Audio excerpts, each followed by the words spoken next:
Joseph Carey Merrick, often erroneously called John Merrick, was an Englishman known for having severe deformities. He was first exhibited at a freak show as the Elephant Man. Joseph Carey Merrick was born on 5 August 1862 at 50 Lee Street in Leicester, to Joseph Rockley Merrick, and his wife Mary Jane née Potterton. She was said to have some form of physical disability, and as a young woman worked as a domestic servant in Leicester before marrying Joseph, a warehouseman in 1861. The following year, Joseph Merrick was born, apparently healthy. He had no outward anatomical signs or symptoms of any disorder for the first few years of his life. Named after his father, he was given the middle name Carey by his mother, a Baptist, after the preacher William Carey. The Merricks had 2 more children, not 3 as stated on his mother's grave, as John Thomas Merrick, who died of smallpox, was not related to Joseph and Mary Jane Merrick. The other 2 children were William Arthur, who died of scarlet fever aged 4, and Marion Eliza, who was born with physical disabilities and died of myelitis and seizures aged 23.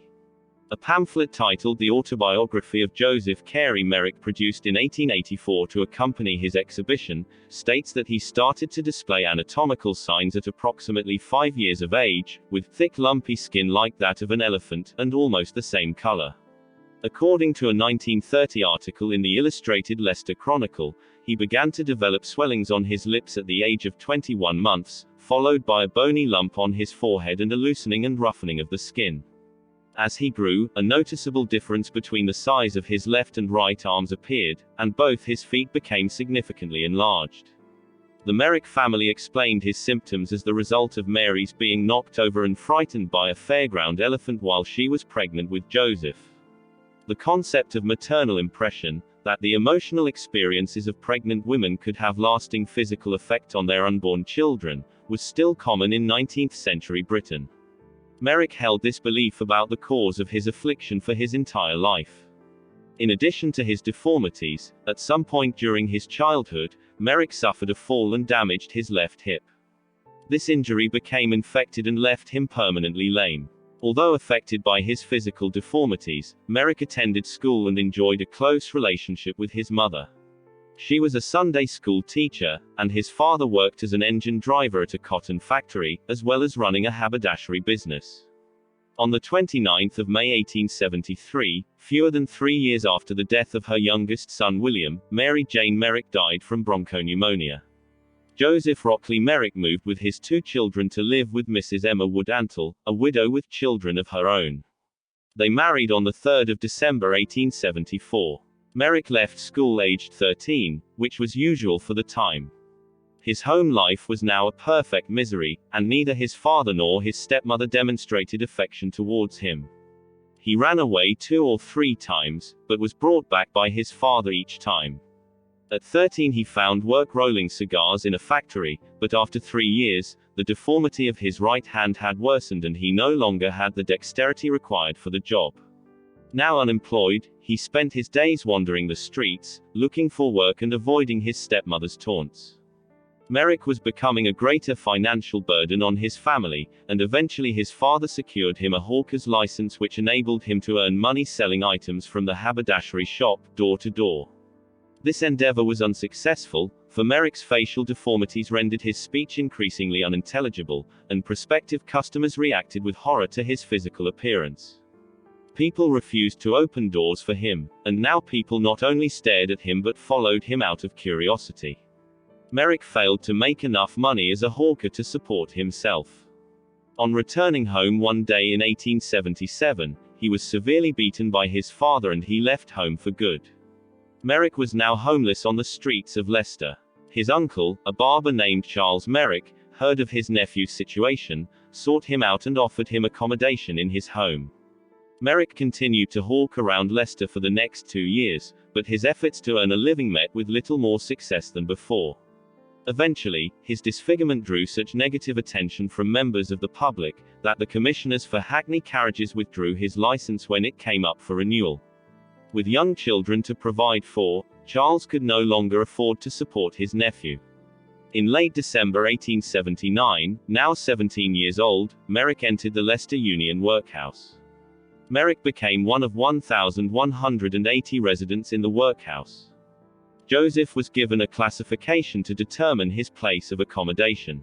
The class system determined which department or ward he would reside in as well as the amounts of food he would receive. Joseph was classed as Class 1 for able-bodied males and females. On the 22nd of March 1880, only 12 weeks after entering, Merrick signed himself out of the workhouse and spent 2 days looking for work. With no more success than before, he found himself with no option but to return to the workhouse. This time he stayed for 4 years. Around 1882, Merrick underwent surgery on his face. The protrusion from his mouth had grown to 20 to 22 centimeters and severely inhibited his speech and made it difficult to eat. He was operated on in the workhouse infirmary under the direction of Dr. Clement Frederick Bryan and had a large part of the mass removed. Merrick concluded that his only escape from the workhouse might be through the world of human novelty exhibitions. He knew of a Leicester Music Hall comedian and proprietor named Sam Torr. Merrick wrote to Torr, who came and visited him at the workhouse. Torr decided he could make money exhibiting Merrick, although to retain Merrick's novelty, he would have to be a traveling exhibit. To this end, he organized a group of managers for Merrick, Music Hall proprietor J. Ellis, traveling showman George Hitchcock, and fair owner Sam Roper. On the 3rd of August 1884, Merrick departed the workhouse to start his new career. The showman named Merrick the Elephant Man, and advertised him as half a man and half an elephant. They showed him around the East Midlands, including in Leicester and Nottingham, before moving him on to London for the winter season. George Hitchcock contacted an acquaintance, showman Tom Norman, who ran penny gaff shops in the East End of London exhibiting human curiosities. Without a meeting, Norman agreed to take over Merrick's management, and in November, Hitchcock travelled with Merrick to London. When Tom Norman first saw Merrick, he was dismayed by the extent of his deformities, fearing his appearance might be too horrific to be a successful novelty. Nevertheless, he exhibited Merrick in the back of an empty shop on Whitechapel Road. Merrick had an iron bed with a curtain drawn around to afford him some privacy. Norman observed Merrick asleep one morning and learned that he always slept sitting up, with his legs drawn up and his head resting on his knees. His enlarged head was too heavy to allow him to sleep lying down, and as Merrick put it, he would risk waking with a broken neck. Norman decorated the shop with posters that had been created by Hitchcock, depicting a monstrous half-man, half-elephant. A pamphlet titled The Autobiography of Joseph Carey Merrick was created, outlining Merrick's life to date.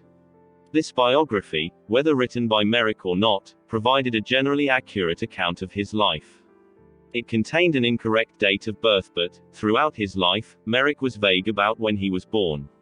Norman gathered an audience by standing outside the shop and drawing a crowd through his showman's patter. He would then lead his onlookers into the shop, explaining that the Elephant Man was not here to frighten you but to enlighten you. Drawing aside the curtain, he allowed the onlookers, often visibly horrified, to observe Merrick up close, while describing the circumstances leading to his present condition, including his mother's alleged accident with an elephant. The Elephant Man exhibit was moderately successful, and made money primarily from the sales of the autobiographical pamphlet.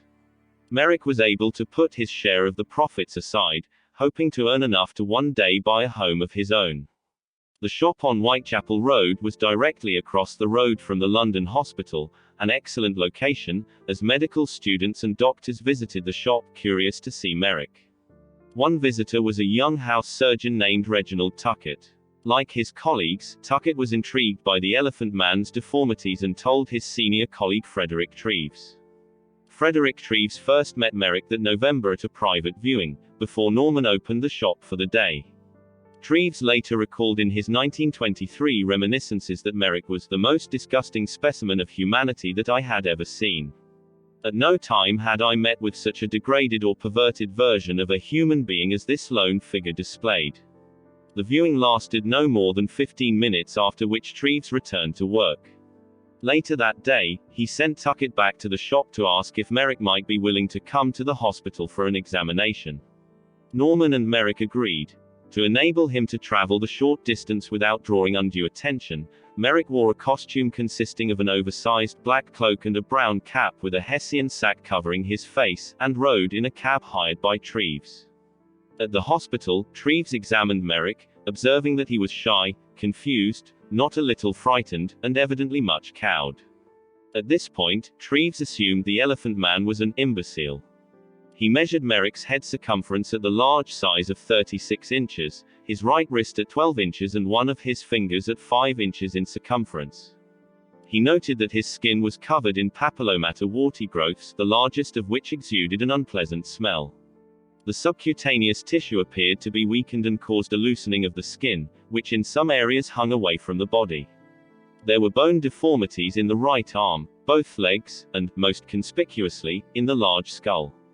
Despite the corrective surgery to his mouth in 1882, Merrick's speech remained barely intelligible. His left arm and hand were not large and were not deformed. His penis and scrotum were normal. Apart from his deformities and the lameness in his hip, Treves concluded that Merrick appeared to be in good general health. Norman later recalled that Merrick went to the hospital for examination 2 or 3 times, and during one of their meetings, Treves gave Merrick his calling card. On one of the visits, Treves had photographs taken, and he provided Merrick with a set of copies which were later added to his autobiographical pamphlet. On the 2nd of December, Treves presented Merrick at a meeting of the Pathological Society of London in Bloomsbury. Eventually, Merrick told Norman that he no longer wanted to be examined at the hospital. According to Norman, he said he was stripped naked and felt like an animal in a cattle market. During this time in Victorian Britain, tastes were changing in regard to freak show exhibitions like the Elephant Man. Shows like Norman's were a cause for public concern, both on the grounds of decency and due to the disruption caused by crowds gathering outside them. Not long after Merrick's last examination with Frederick Treves, the police closed down Norman's shop on Whitechapel Road, and Merrick's Leicester managers withdrew him from Norman's care. In 1885, Merrick went on the road with Sam Roper's traveling fair. He befriended 2 other performers, Roper's midgets, Bertram Dooley and Harry Bramley, who on occasion defended Merrick from public harassment. The dampening of public enthusiasm for freak shows and human oddities continued, and the police and magistrates became increasingly vigilant in closing down shows. Merrick remained a horrifying spectacle for his viewers, and Roper grew nervous about the negative attention the Elephant Man drew from local authorities. Merrick's group of managers decided he should go on tour in continental Europe, with the hope that authorities there would be more lenient. Merrick's management was assumed by an unknown man, possibly named Ferrari, and they left for the continent. The Elephant Man was no more successful there than in Britain, and similar action was taken by authorities to move him out of their jurisdictions. In Brussels, Merrick was deserted by this new manager, who stole Merrick's £50, 2018 equivalent £5,400, savings. Abandoned, Merrick made his way by train to Ostend, where he attempted to board a ferry for Dover but was refused passage. He travelled to Antwerp and was able to board a ship bound for Harwich in Essex. From there, he travelled by train to London and arrived at Liverpool Street Station. Merrick arrived at Liverpool Street Station on the 24th of June 1886, safely back in his own country, but with nowhere to go.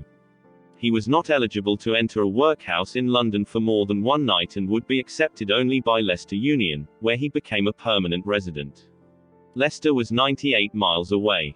He approached strangers for help, but his speech was unintelligible and his appearance repugnant. He drew a crowd of curious onlookers until a policeman helped him into an empty waiting room, where he huddled in a corner, exhausted. Unable to make himself understood, his only identifying possession was Frederick Treves' card.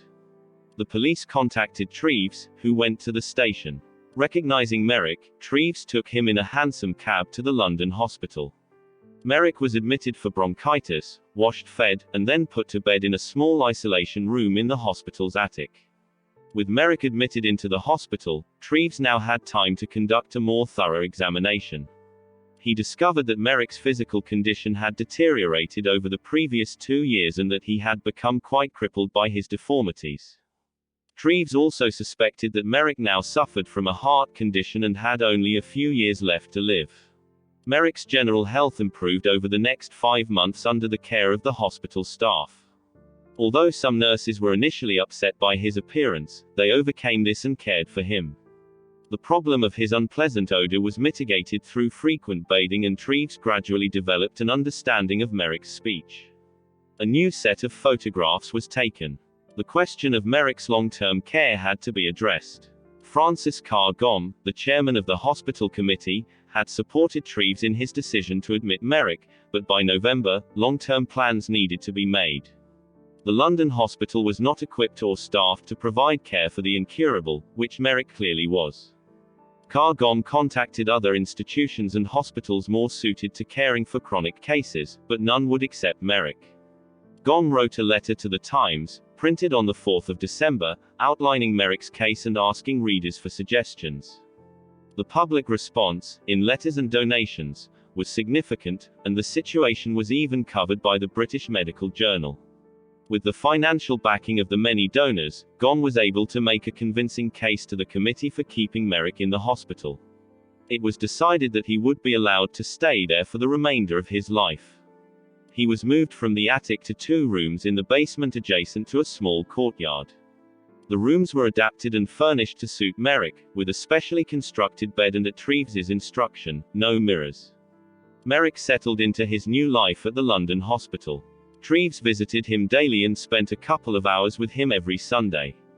Now that Merrick had found someone who understood his speech, he was delighted to carry on long conversations with the doctor. Treves and Merrick built a friendly relationship, although Merrick never completely confided in him. He told Treves that he was an only child, and Treves had the impression that his mother, whose picture Merrick always carried with him, had abandoned him as a baby. Merrick was also reluctant to talk about his exhibition days, although he expressed gratitude towards his former managers. It did not take Treves long to realize that, contrary to his initial impressions, Merrick was not intellectually impaired. Treves observed that Merrick was very sensitive and showed his emotions easily. At times, Merrick was bored and lonely, and demonstrated signs of depression. He had spent his entire adult life segregated from women, first in the workhouse and then as an exhibit. The women he met were either disgusted or frightened by his appearance. His opinions about women were derived from his memories of his mother and what he read in books. Treves decided that Merrick would like to be introduced to a woman, and it would help him feel normal. The doctor arranged for a friend of his named Mrs. Layla Maturin, a young and pretty widow, to visit Merrick.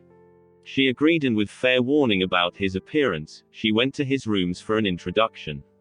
The meeting was short, as Merrick quickly became overcome with emotion.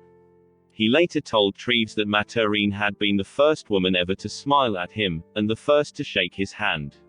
She kept in contact with him, and a letter written by Merrick to her, thanking her for the gift of a book and a brace of grouse, is the only surviving letter written by Merrick. This first experience of meeting a woman, though brief, instilled in Merrick a new sense of self-confidence. He met other women during his life at the hospital, and appeared taken with them all. Treves believed that Merrick's hope was to go to live at an institution for the blind, where he might meet a woman who could not see his deformities. Merrick wanted to know about the real world, and questioned Treves on a number of topics. One day he expressed a desire to see inside what he considered a real house, and Treves obliged, taking him to visit his Wimpole Street townhouse and meet his wife. At the hospital, Merrick filled his days with reading and constructing models of buildings out of card. He entertained visits from Treves and his house surgeons. He rose each day in the afternoon and would leave his rooms to walk in the small adjacent courtyard after dark. As a result of Carr Gomm's letters to the Times, Merrick's case attracted the notice of London's high society. One person who took a keen interest was actress Madge Kendall. Although she probably never met him in person, she was responsible for raising funds and public sympathy for Merrick. She sent him photographs of herself and employed a basket weaver to go to his rooms and teach him the craft.